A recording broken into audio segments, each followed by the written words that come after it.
dois capacitores de placas paralelas, ambos com uma capacitância. Vamos chamar essa capacitância deles inicial de C1, que é igual a 6 vezes 10 na menos 6 farads, né? Porque ele fala que são microfarads, esse Mi aqui é 10 a menos 6. Aí ele fala que são ligados em paralelo a uma bateria de 10 volts. Então eu vou desenhar o circuitinho aqui, ó. A gente tem uma bateria aqui. Aí a gente tem um capacitor aqui. Um outro capacitor aqui. E aí eles são ligados aqui, ó. Aqui sim. Então esse capacitor tem a capacitância C1. E esse capacitor tem a capacitância C1 também. E aqui é a bateria de 10 volts. Aí ele fala o seguinte: em seguida, a distância entre as placas de um dos capacitores é reduzida pela metade. Então, o que acontece?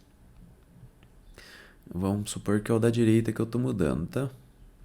Então, aqui seria o primeiro. E aí, o segundo, eu diminuo a distância entre as placas aqui, ó. Tá mais pertinho, tá vendo? E aí que ele me dá as perguntas depois que isso acontece. Vamos só terminar o desenho aqui. Ele fala o seguinte: quando essa modificação acontece, qual é a carga adicional transferida aos capacitores pela bateria? Qual é o aumento da carga total armazenada pelos capacitores? É meio... As duas perguntas elas vão ter a mesma resposta, tá? Porque a carga que a bateria dá é o tanto que vai ser armazenado pelos capacitores. Então, o que eu tenho que comparar? A carga armazenada antes dessa situação aqui, se eu chamar de A, vocês vão confundir. Dessa primeira situação com a carga armazenada na segunda situação. Então, vamos fazer primeiro o cálculo da primeira situação. O que a gente vai fazer? A gente vai encontrar a capacitância equivalente desse circuito. Então, eu tenho duas opções quando eu estou fazendo associação de capacitores. Eles podem estar em série ou em paralelo. Nesse caso, eles estão em paralelo. E aí, como é que eu faço para achar a capacitância equivalente quando eles estão em paralelos? Eu simplesmente somo as capacitâncias de cada um deles. Se fosse em série, aí seria 1 sobre capacitância equivalente igual ao somatório de 1 sobre as capacitâncias.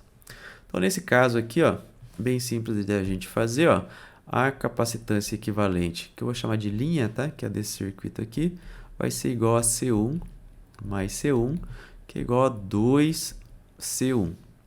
E aí, o que eu faço com essa capacitância equivalente? Eu consigo calcular a carga armazenada. Carga armazenada é igual a C vezes ΔV.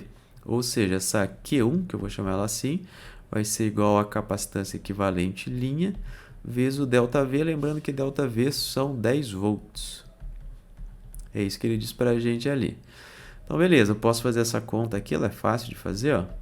Essa capacitância equivalente é igual a 2 vezes o C1, que é 6 vezes 10 a menos 6, vezes o 10 volts. Isso aqui vai me dar 12 vezes 10 na menos 5 coulombs. Essa é a carga que eu tinha armazenada inicialmente em um dos capacitores. Em um dos capacitores não, nos dois capacitores, mas nessa situação aqui. Aí, quando na verdade tem que comparar, né? O que ele me fala aqui, ó?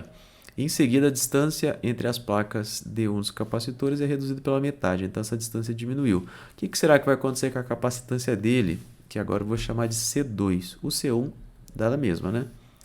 O que muda aqui é o C2. O que acontece? Vamos lembrar, quando eu tenho capacitores de placas paralelas, a capacitância pode ser calculada como ε0 A sobre D, onde D é a distância entre as placas. Então, se eu reduzo as placas pela metade, eu estou dividindo D por 2. É como se eu fizesse assim, ó, ε0 A D dividido por 2. Isso aqui é a mesma coisa que 2 ε0 A sobre D. Então, percebe que quando eu faço isso, eu dobro a capacitância.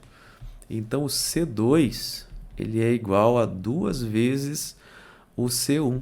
Porque quando eu diminuo as placas, a distância delas pela metade, eu duplico a capacitância desse capacitor vermelhinho aqui.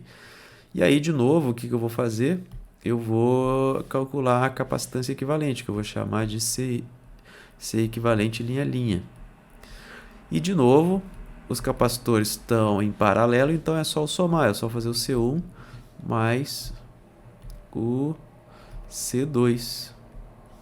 Quanto que dá isso? Vai me dar o C1 é 6 vezes 10 a menos 6, e o C2 é 2 vezes 6 vezes 10 na menos 6, que é igual a 18 vezes 10 na menos 6 faradays. Então essa é a capacitância equivalente do mesmo circuito, mas na segunda situação. Então vamos lá, vamos calcular essa carga agora. O Q2 vai ser igual ao C equivalente linha a linha vezes o ΔV. Ou seja, o Q2 vai ser igual a 18 vezes 10 na menos 6 vezes 10.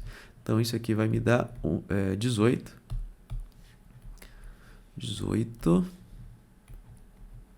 vezes 10 na menos 5 coulombs. E aí é só fazer a diferença. Ele quer saber a carga adicional, então esse delta carga, ele vai ser o Q2 menos o Q1, que vai ser igual a 18 vezes 10 na menos 5 menos 12 vezes 10 na menos 5, que é igual a 6 vezes 10 na menos 5 coulombs. Então essa é a carga adicional que é transferida para os capacitores e também é o aumento da carga total armazenada, né? A carga que sai da bateria vai para os capacitores. Então essa aqui é a resposta da letra A e da letra B ao mesmo tempo.